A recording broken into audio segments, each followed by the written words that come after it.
We could do a summer party. It's the weather. Can't we do this show outside or on the roof? Weekdays at 9 on 6 ABC. Hello, everyone, and welcome back to another week of Women to Watch. I'm Sue Rocco, and it's always great to be back with another inspirational woman and the opportunity to share her life story. Joining me in just a moment will be Tracy Gee. Tracy is the Chief People Officer for the National Association of Corporate Directors. So she has a very big job, and we're going to be talking all about that during the show. Later in the show, you'll hear from Sherry Morrison, our Lifestyle Watch contributor, and Sherry's going to be with Debby Wyatt, and she's the founder of Centered Clay Studio. So I'm excited to see what her work is all about. As always, if you're new to the show and you want to learn more, visit womentowatch.net.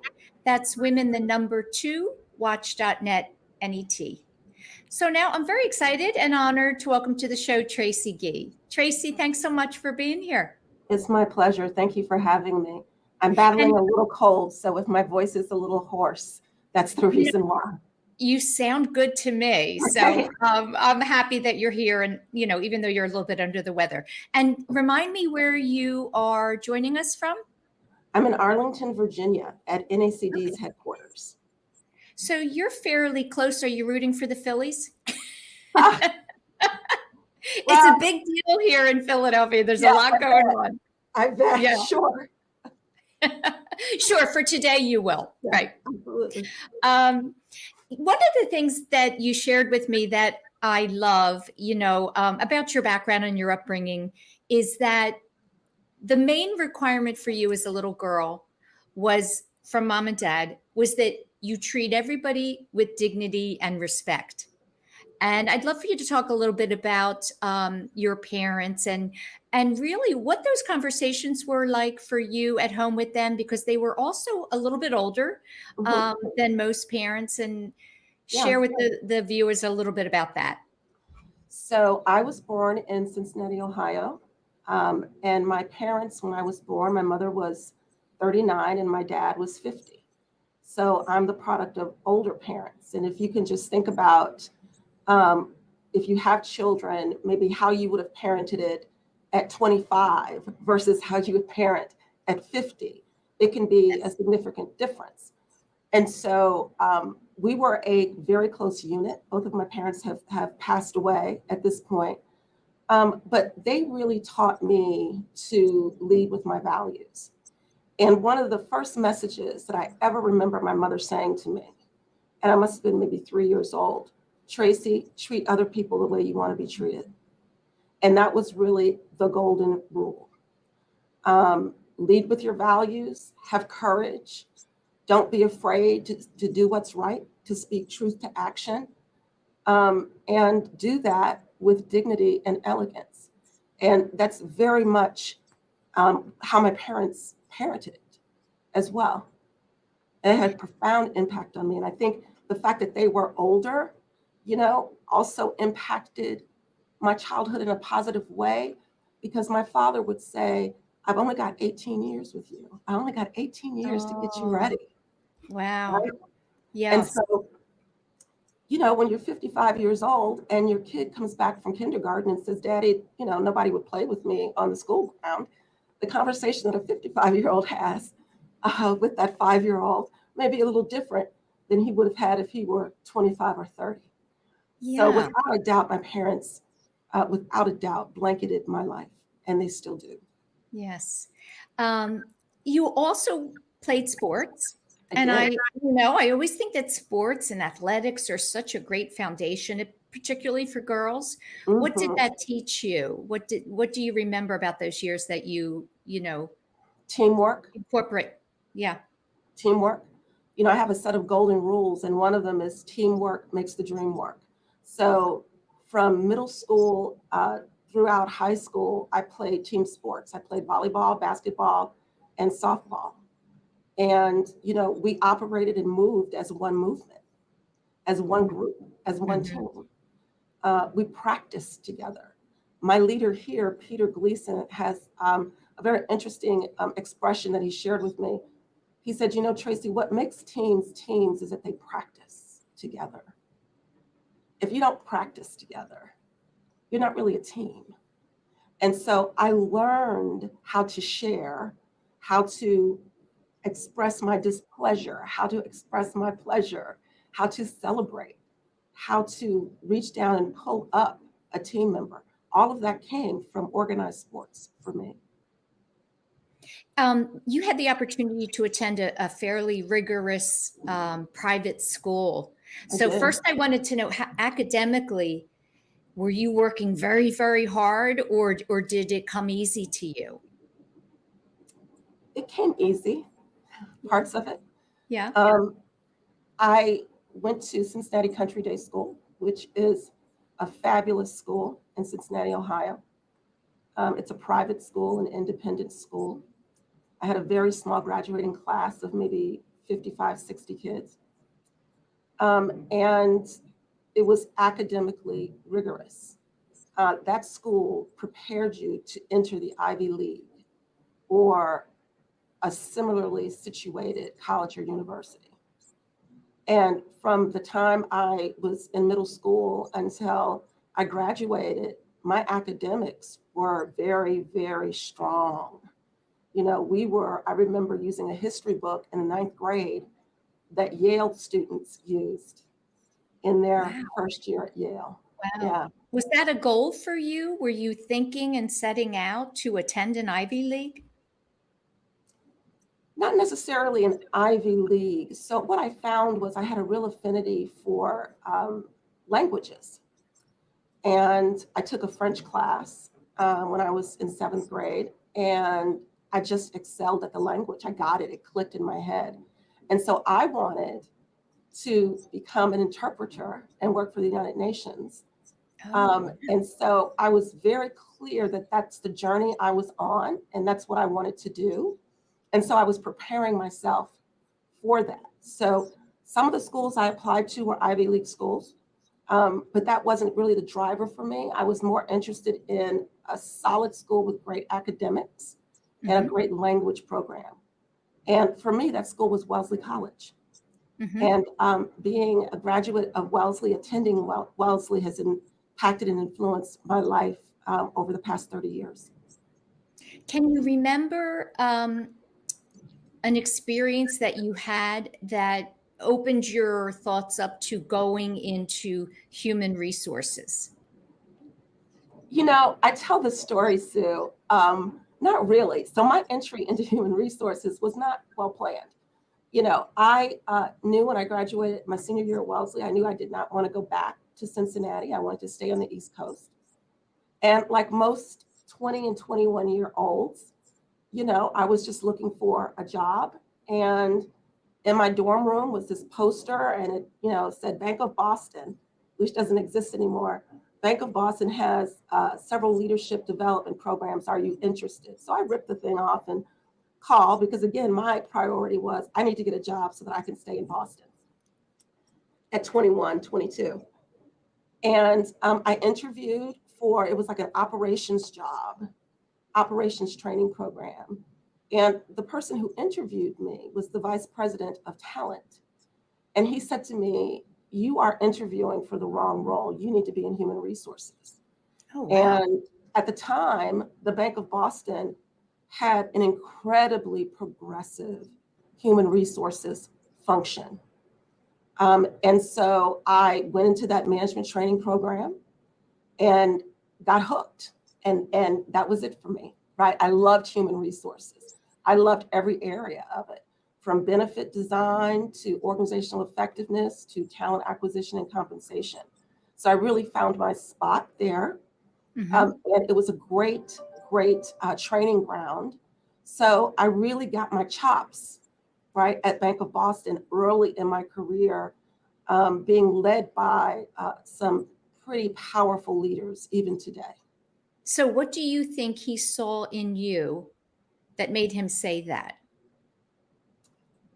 I think he understood and saw what my parents placed into me around treating people the way you want to be treated, listening attentively, not judging, being inquisitive and curious about people's stories, right? I love stories and I like engaging around stories.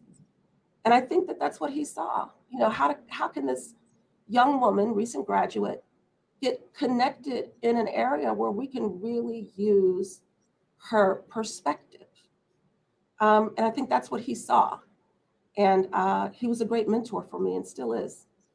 And still is. Oh, Yeah. that's so nice. That's so great. So you have worked in HR across numerous industries, right? I mean, Yes. today is different from what you've done. So I was curious what you have learned about people.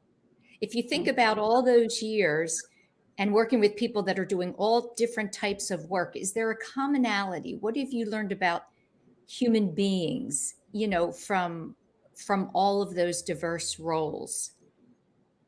I would say one of the most powerful things that I've learned is that human beings are strong and yet fragile at the same time. And it's a very big responsibility to have when you are entrusted with people's not just confidential information, but their emotional information, right? And that very much is one of the things that I have learned about people. Also, again, going back to my mother, you asked me at the beginning of the show, you know, you can't see it here, I don't think, but up on my case, I have a picture and it says, be kind. Everyone responds well to kindness. Whether it is returned or not is up to the recipient, but you are still obligated to be kind. You are still obligated to be a contributing member of the planet. You are still obligated to treat people with dignity and respect, regardless of what their reaction may be. And I think that was a great life lesson that I learned from my parents. Again, they were much older. So, you know, when I was 20 years old and graduating from college, my mother was 60. My father was 70, right?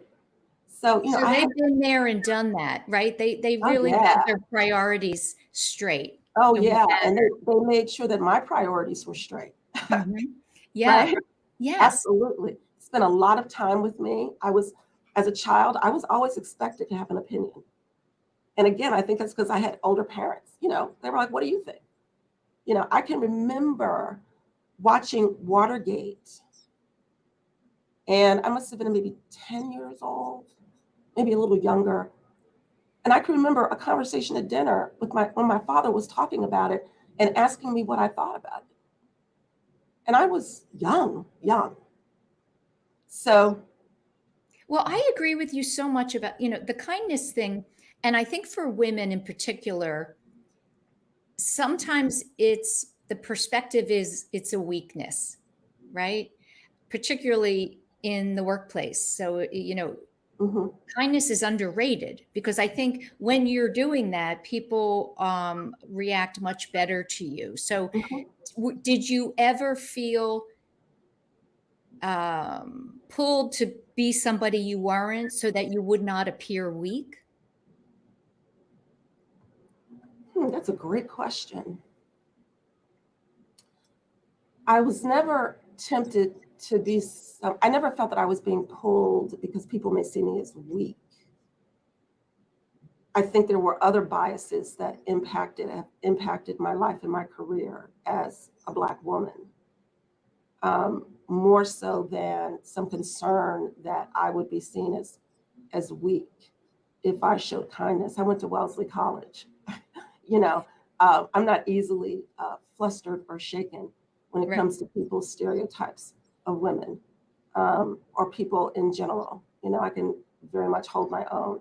So that wasn't the really issue. If anything, what's been a challenge has been, and I think every person of color and every woman will say this on some level, it's dealing with the lack of inclusion and diversity in the workforce. That's been a challenge. And my story is not unique. My story is Right. not unique. Yes. And we talk on the show often about the gifts that women have are referred to as soft skills. Yeah. And again, I think that is the completely wrong way to describe it. It's Absolutely. one of the most powerful, the things we do well are extremely powerful. Absolutely. Absolutely. I couldn't Do you- agree more. And do you talk about that with, is that a part of your day to day in your role, talking about Yes. with women? I mentor women. Hmm. I mentor a few employees here in my current job. I have a very strong network from other professional associations that I belong to. And mentoring women has been a real pleasure and has been really important to me to be able to do. I believe that women help women. So that's an obligation that I am very committed to. And sharing my expertise, sharing my time and my experience is something that I do gladly because, again, I think I lead with my values. I very much believe in reaching down and pulling up people who need to be on the podium as well. And there's only goodness in that, only goodness. And it doesn't mean you're weak at all. It means you're collaborative, that you partner. It actually means that you're very secure and confident in who you are. And Yes. so, right? Yes. Yes. Nothing really is a threat to that.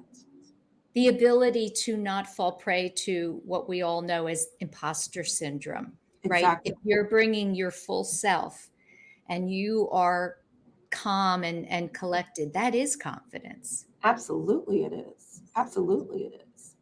And in a world that is full of turmoil and constant pivots, that calmness seals the deal and gets things done. I love that. That's a Okay. great way to head into our first break. We're going to go into a break and we will be back with Tracy Gee. Action News, celebrating 50 years with AccuWeather.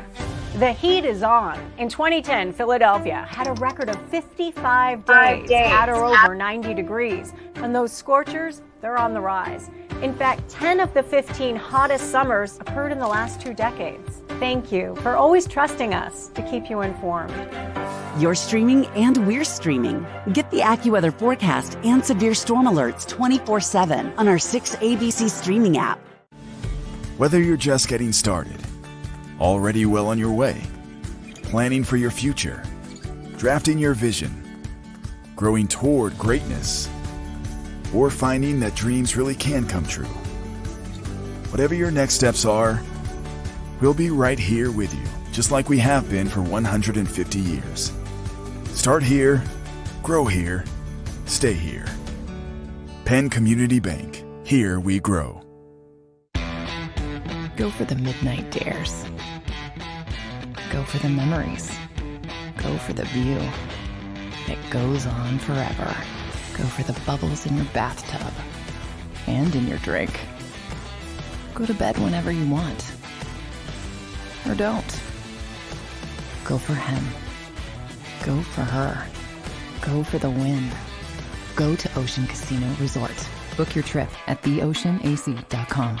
The following is a real testimonial from the father of a young injured victim. I didn't think she was going to make it. Major Perry's daughter was the victim of a horrific accident caused by someone else's negligence. If you don't find the right counselor, law firm that you're looking for, you will get lost in the wilderness. Badly injured? Call the Fritz and Bianculli Law Firm at 215-458-2222 and find out why they say, "We got this." Do you stream on a Roku, a Fire Stick, Android TV, or Apple TV? Now you can watch 6ABC 24/7 with the 6ABC Philadelphia streaming app. Watch Action News live. The big story on Action News tonight. Plus special programming, breaking news, and severe weather updates. Tremendous amounts of rain. Always on. Always the news team you trust. Watch 6ABC 24/7 on your streaming device. Search 6ABC Philadelphia and start streaming today. Hi, and welcome back to the show. I'm joined this week by Tracy, Chief People Officer for the National Association of Corporate Directors. And I wanted to start this segment and read the mission. The mission statement is we empower directors and transform boards to be future ready. I wanted to just ask you, and how is that done? What are the things that the organization does that are very actionable in helping boards to be future ready? Oh, we do a lot in that space. We have a certification program that is really the gold standard in the industry for directors. To be NACD certified means something, and that license and that certification means something. We do a lot of work in the DE&I space. We have launched the Center for Inclusive Governance, and we're working on that and what that means and the content that we will share. Board education, board governance, board development. All of those are very important parts of our work. And when integrated, actually meets the mission to transform boards and empower directors. Do you find your encounters and the work that you're doing with the corporate boards is more interesting and exciting today because there's such a focus on corporate social responsibility, which is an area that ironically years ago was never really a part of the day-to-day business? Absolutely. The conversations have pivoted, and the requirements now are to deal with really tough issues, some of which, we don't see regularly. When you look around the country, you look at the civil unrest, you look at the economy, all of that translates into the boardroom on some level. And our commitment is to help our directors navigate through those changes for their boards. Tell me, businesses have really changed today. Corporations have changed in how they, go about their day. What have you noticed is maybe one of the largest differences in how they operate? Now, as opposed to in the past? In the past, let's say 10 years ago even. Yeah. I would say that the conversation and the work around DE&I has amplified. The inclusion piece in the past 10 years has become much more prevalent. Understanding the power of convening multiple perspectives, I think, is much more appreciated now. And those are very important tools to have in your toolkit when you think about how you navigate change. And the change that we see in the business world has been transformational change, right? I've shared with folks, I came to the NACD in August of 2020. The pandemic, I'm going to say officially kind of kicked off, at least for me and my career, around March of 2020. And so I joined in August of 2020, and it was a year before I met my leader, Peter Gleason. And we were both in the same state, both in Virginia. And if you go and you think about where we were 2 years ago, I mean, now it sounds like really it took a year to meet your boss. But yeah, I mean, we were in person. You mean in person? In person, yes. In person, of course. Which is different. Yeah, right? We use technology with Teams, with Zoom and all of that. But I mean that personal contact and that networking and that sense of culture and belonging, we are missing because we have been out for almost 3 years. So what we're really focused on at NACD for our employees is coming back. We'll come back on a hybrid schedule, and we really want to focus on being present with a purpose because we miss the networking. We miss the water cooler conversations. We've underestimated, and I say we, I mean in general, the power of just popping your head in someone's office to ask a quick question. That's all very powerful. Yes. And that's transformational change, right? Yeah. So that's my thought there. Yeah. Tracy, are you hopeful that we're moving in the right direction as far as equality, diversity, inclusion? I mean, you're really, in your role, you're seeing firsthand what's happening with companies all over the country. I am hopeful. I am in the game because I am hopeful. I'm doing this work because I really believe in this work, but we have a long way to go. So the work around diversity, equity, and inclusion is not easy work. It exposes biases. It forces you to think about issues more inclusively. It forces you to come out of your space in order to contribute to a larger conversation. So am I hopeful? I absolutely, Sue, am hopeful, but I'm not unrealistic. It's hard work. And at the NACD, we are committed to bringing that development and having those conversations and discussions with our members in order to make them and their boards more effective. So I am hopeful, yes. Have you ever had a conversation that has changed your life? I'm sure I have. Probably many conversations have changed my life. Can I recall one now? No. But what I can recall, again, going back to my parents, is all the messaging that they gave me to get me prepared to be an adult. I mean, those are the messages that changed my life. Not necessarily, I mean, sure, there were mentor relationships and things people have said, and they've been very helpful, but really following my values and the roadmap that my parents put out and the challenge they put out for me is what's mostly affected me. And that is mostly what I care about. Yeah. Is legacy, building a legacy that my family would respect and agree with and be proud of. That's really important to me. How about, what are you most afraid of? What kind of keeps you up at night when you're trying to fall asleep and your head is churning and the chatter is there? What do you most worry about? I'm not afraid of anything. I actually had this conversation with someone a couple of weeks ago who asked me a similar question. My faith dictates that I not be afraid. I don't have a spirit of fear. But what keeps me up at night, and not from a fear perspective, but just a thought perspective, is bringing our workforce back in a healthy, productive, collaborative way.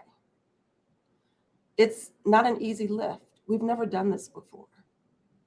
And our lives for the past 3 years have just been in this alternate universe, it feels like. So I'm really focused on bringing my employees back holistically and healthy. I am concerned about mental health issues and the challenges that we've faced over the past 3 years and how that's impacted our mental health. And sometimes it feels like, and this is not NACD, just in general as Americans, we don't really prioritize mental health. So I'm concerned about what the impact of the past 3 years is going to have on my workforce. I think about that. I think about, are we as inclusive as we should be and as we must be? And how can we be even more inclusive? How can we build courage to have the conversations that have to be had that can be game changers, right? And that's building legacy. That's authenticity. That's not being afraid to talk about things that are really uncomfortable, right? Edifying my employees and giving them the tools that they need to be the best professionals that they can be is something that I think about all of the time. I'm not afraid, but I think about it all of the time. Yeah, that's wonderful to live without fear. You know, you mentioned spirituality, your faith. Is there a mantra that you live by? So in those moments where you have some angst, we all do, what do you remind yourself of? What do you say? I wasn't expecting to have a faith conversation, but I'll just be transparent with you. I I pray. I have an ongoing relationship with God. We talk all the time, right? I said I'm not afraid of anything. Not that I'm not uncomfortable. There are things I'm not comfortable with. There are times I doubt myself. Imposter syndrome is real. We know that. Sometimes you look around and you're like, oh my goodness, I've got all of this to do. Can I really do it? Yes. Right? Yes. And that's reasonable. So I want to be clear when I say I'm not afraid, I'm not saying I'm invincible and I don't have human emotions. I'm saying that when I start to feel afraid, I pull myself out of that because my faith tells me that I don't have a spirit of fear, but that of peace, love, and a sound mind. And I mean that. And that's what I hold on to. Yeah. Is there something about you that people would not be able to learn online? Sure. Kind of a fun fact. Something that, that might surprise people. My family, the G family, is known largely for our quilt making. G's been quilts. And I grew up sleeping on those quilts and never, ever thought that it was anything special. And when I was probably in my early 20s, the quilts started to get a lot of attention. And we had displays at the Whitney and museums all over the country. So that's something, that's something that. When you say we, who's we? Who's involved in that? My family, the G's Bend family. So my father was from Alabama. G's Bend is in Alabama.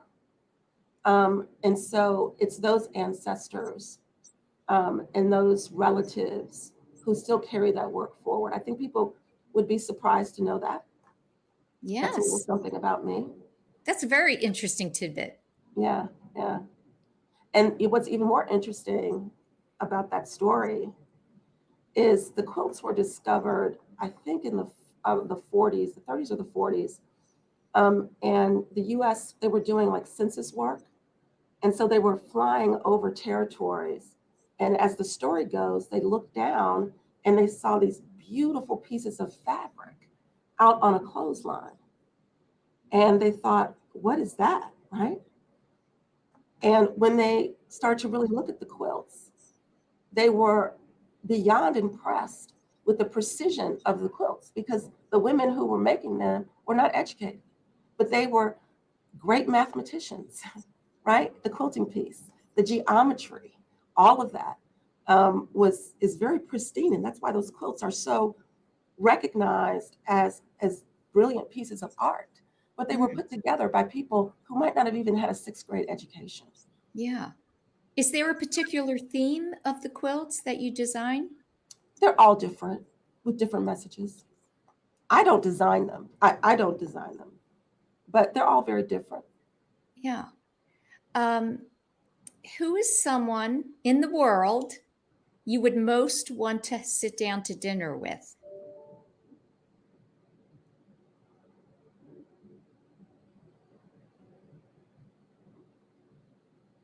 Michelle Obama. That's a good one. I'd love to just have a conversation with her to understand her journey and what she would do differently, what she's proud of that she's done. I think she's an extraordinary woman. And she would definitely be someone I'd love to sit down and talk to understand her journey better. Yeah. Is there a single question you would want to know? What would be your first question for her? How you doing? How are you? Right? I mean, how are you? How are you? You know? What a great question, right? Because people who are in the public eye at that level, that's got to be hard. Right. Everything you say is critiqued. Everything you say is critiqued. You probably have a lot of people around you who say what they think you want to hear, as opposed to telling you. I mean, I don't know Michelle Obama. Certainly, she has her own network, as we all do. But how she has navigated through her life and raised her children with her husband in an extraordinarily difficult environment is more than admirable. And as, not even as a woman, but as a human being, I'd love to just talk to her about, what did you learn? You know, how do you create and promote legacy? You know, what does it mean? The title of her biography, Belonging. Wow, I get that, right? When did you not feel that you belonged? And because there have been many times when I haven't felt that I belonged. And so those are some of the questions in the conversation I'd like to have with her. I think she's remarkable. Yeah. Is there something you've always wanted to do? So I think often we dream of things outside of the work that we do and our jobs, and we say, well, maybe one day. Is there something that what would be the answer to that? Well, maybe one day. I would love to be a curator in a museum. I love art and storytelling and preserving history, even the ugly parts of history. We need to preserve them so that our children and others learn from that history. And one of the most powerful ways that happens is in museums. And, you know, probably if I were to go back to Wellesley, I probably would have majored in art history and pursued a career in museum work. Do you think that's not something that you could still do? No, it's something I can still do. You can. I sit on a board of the Mariposa Museum in Martha's Vineyard. That work is really important to me. So absolutely, I mean, I could do it and intend to. Good. Oh, excellent. I love that. Yeah. Tell me, if there are a lot of women watching and listening to the show, is there one statement you want to leave them with? Anything that comes to mind that you think will help inspire? I would say you are your only competition. And don't subscribe to the pressure to be somebody other than who you are. Understand what your values are, your code, your path, and stick to it. And don't allow pettiness or jealousy or envy to get in the way of you realizing who your best self is. I say to the people that I mentor, you can have anything you want. You can, if you see it and dream it, you can achieve it. You don't need to be envious of somebody else for what they have or what they've accomplished. So I would want that to be an important part of my legacy, which is, I really believe I compete with myself. I'm my own competition. And it's taken me a long time to learn that. But yeah, why is it so hard? Why is it so hard for us to understand the power of our originality? Yeah. Right? Being one of a kind is the most powerful thing. Absolutely. And we get pulled away from it on a regular basis. We do. Yeah. We do. And so, you know, we have to, especially as women, we have to give each other grace. That's another big piece, man. You know, is it really as serious as it feels like in the moment when it's happening? No. Exactly. No, Right? never. No. Right. Yeah. So edifying ourselves and each other is really, really important. Yeah. I love that. And I appreciate you sharing that. And I thank you so much for joining me. I know you're under the weather, so you weren't feeling, 100%. So thank you for having me. I'd love to come back.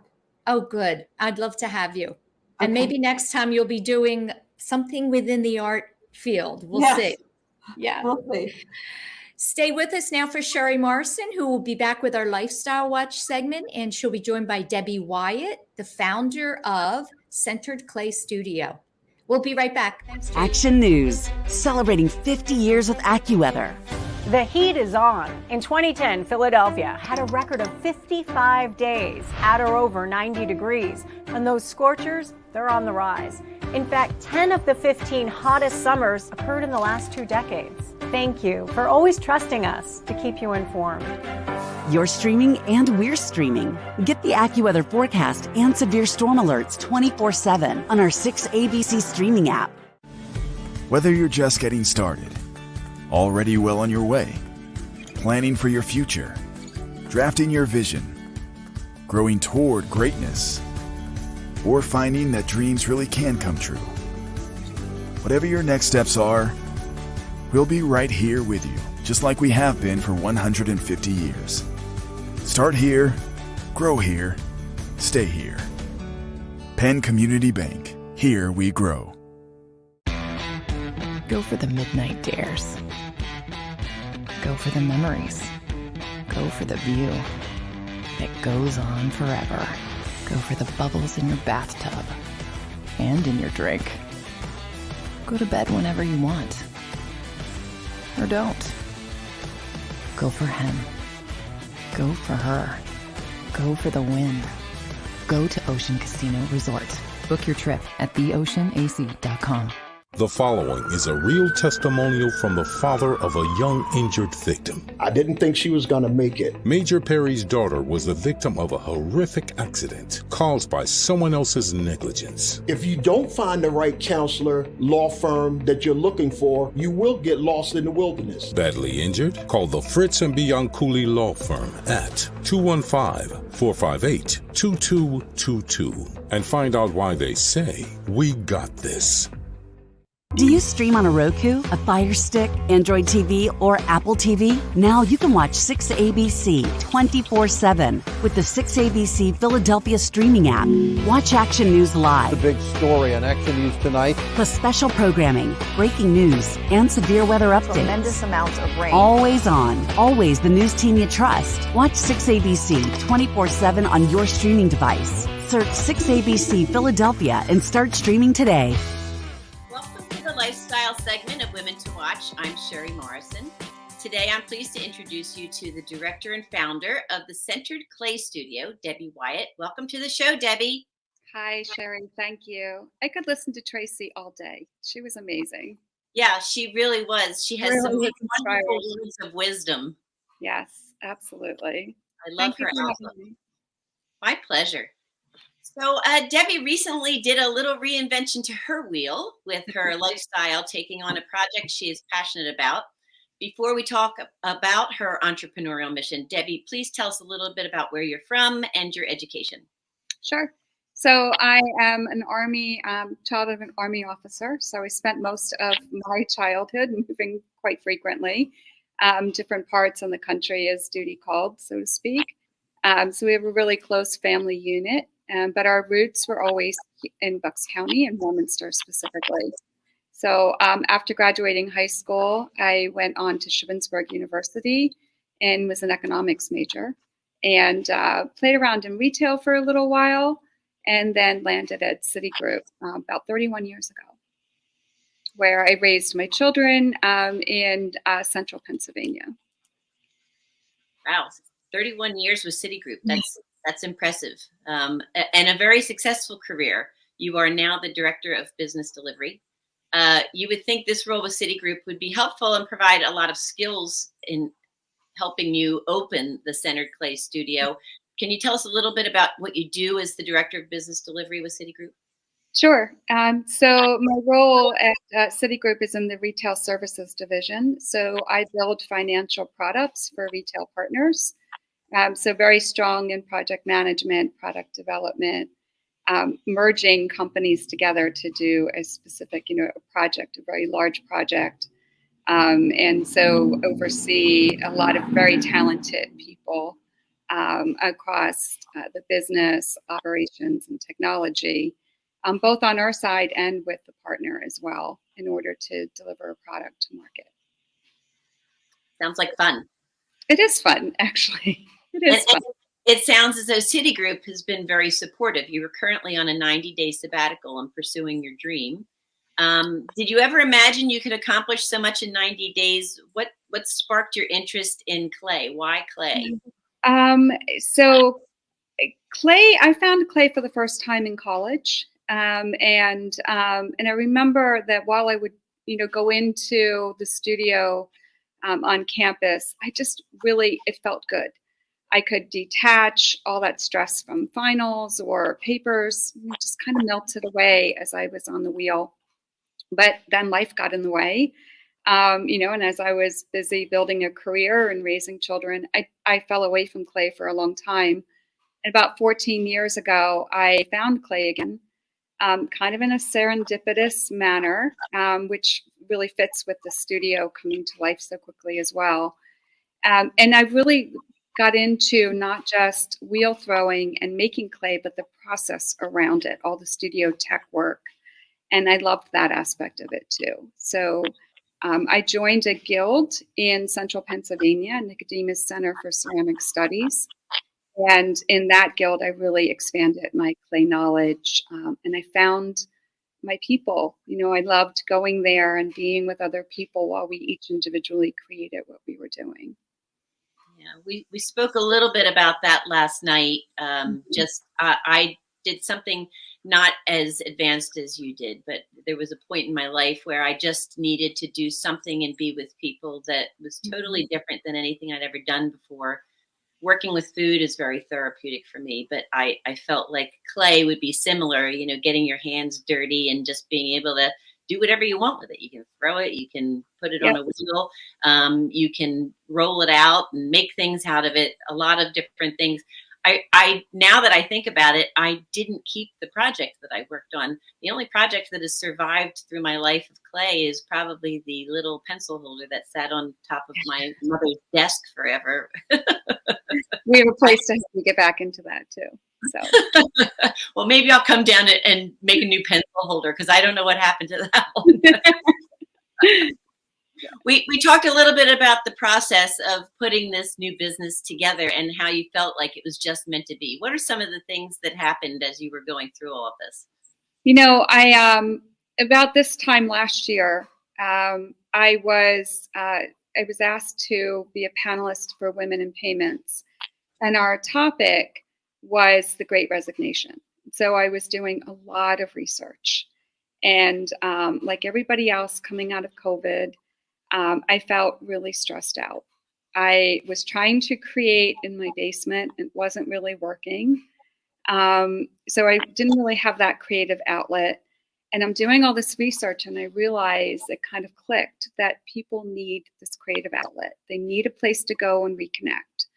They need an activity that can help them clay is very meditative. And while you're focusing on the wheel or you're building things by hand, just that nature of your hand, your mind, all of that together coming with clay shuts out a lot of other things. And for a while, you just get very in sync with what you're working on. That focus, and the spinning of the wheel also has been found to be very therapeutic as people are working and touching and feeling earth and water, right? It's very elemental to our ancestors, to who we are.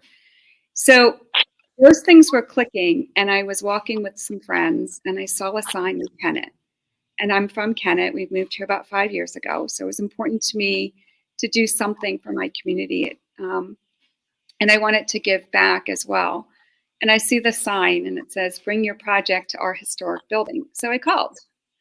And I went home, and I told my husband, I'm like, so I called about this clay studio and idea. And he said, should we just expand the garage? And I was like, I think we need a couple conversations. And I walked in this building, and it is a 100-year-old building in Kennett Township, and it was in bad repair. And the developer who's building up around here really loved my idea, my proposal for the project. And so he made all these renovations to spec for us. And the light in this building is amazing. So then I faced supply chain issues. You could not buy a kiln. Glazes were on a hard stop. You couldn't find glaze anywhere in the country or the world. Clay was prominent, right? But so that wasn't a problem. But all of the equipment, the wheels, everything else had super long lead times. I knew I had a window where I could walk away from the work I was doing safely and securely for a short period of time, and knew when that would be. But I didn't have anything like a kiln. It's kind of important to start a studio. And I was surfing Facebook Marketplace one night. Literally, a kiln appeared on my newsfeed, and it was 3 miles from my home, and it's 14 cubic feet. And that started the whole, it is meant to be.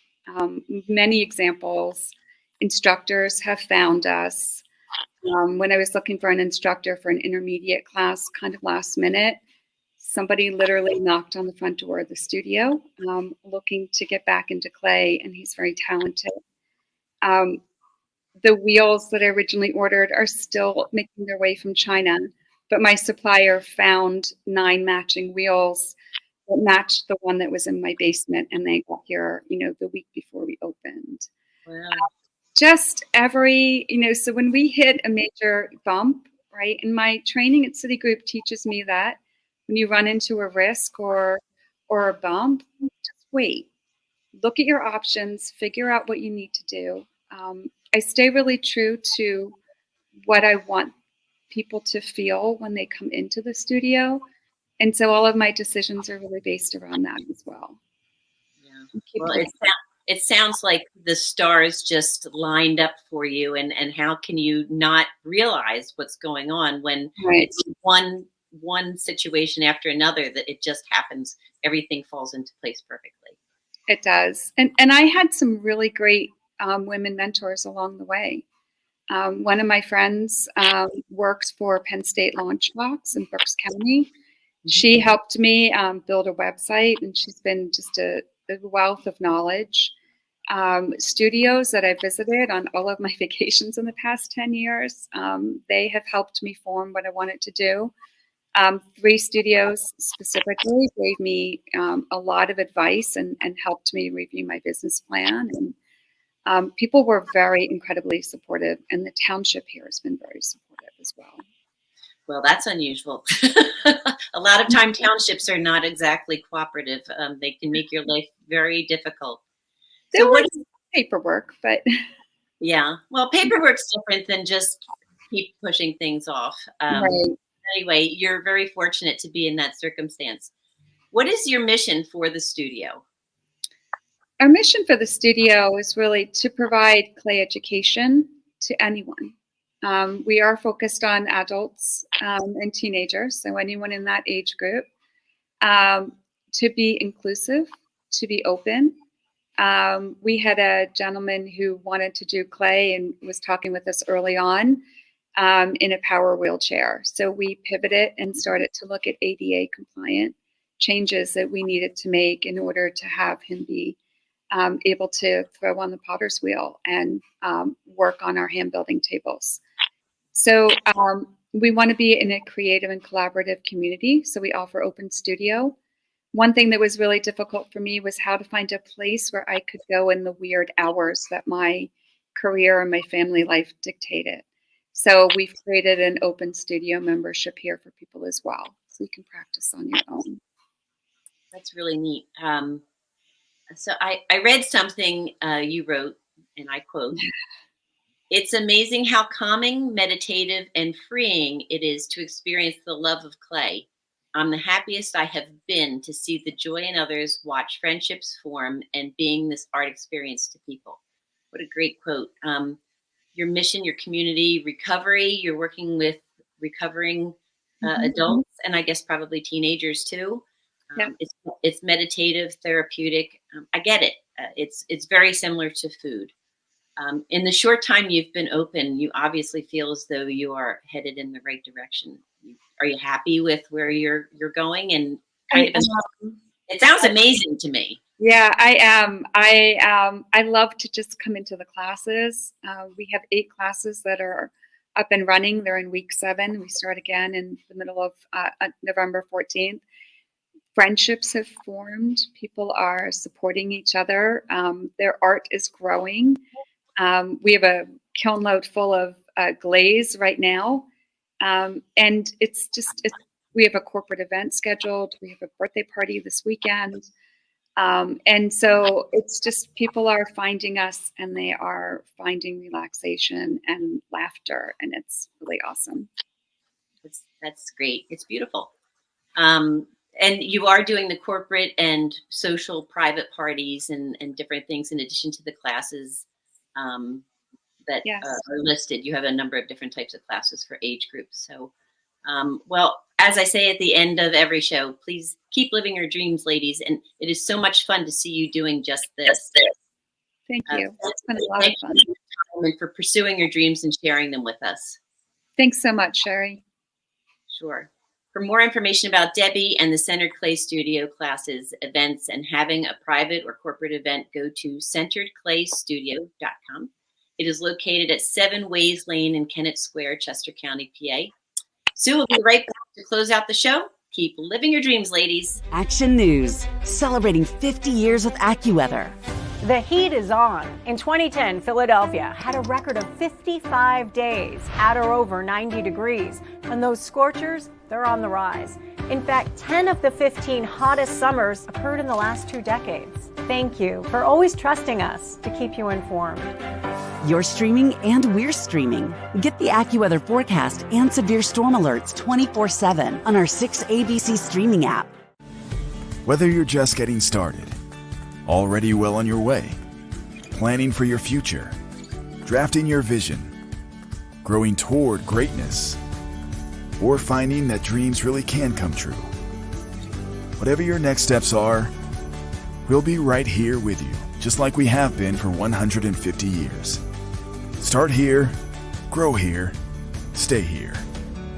Penn Community Bank. Here we grow. Go for the midnight dares. Go for the memories. Go for the view that goes on forever. Go for the bubbles in your bathtub and in your drink. Go to bed whenever you want. Or don't. Go for him. Go for her. Go for the win. Go to Ocean Casino Resort. Book your trip at theoceanac.com. The following is a real testimonial from the father of a young injured victim. I didn't think she was going to make it. Major Perry's daughter was the victim of a horrific accident caused by someone else's negligence. If you don't find the right counselor, law firm that you're looking for, you will get lost in the wilderness. Badly injured? Call the Fritz and Bianculli Law Firm at 215-458-2222 and find out why they say, "We got this."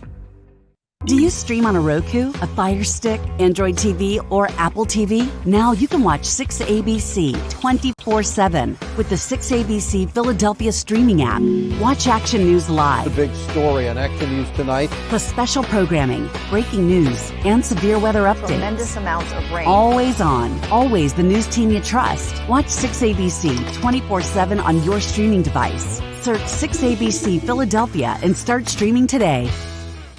Hi, and welcome back. And thank you so much for being with us for another week of Women to Watch. I really enjoyed the show today. Stay with us for next week's show. I'll be joined by Carolyn Fitzgerald, and she is the founder and CEO of Goals, which is a brand new nonprofit that is committed to generating sponsorships for female sports. Really, really good cause. Have a good week, everyone. Thanks so much. We could do a summer party. It's the weather. Can't we do this show outside or on the roof? Weekdays at 9 on 6ABC.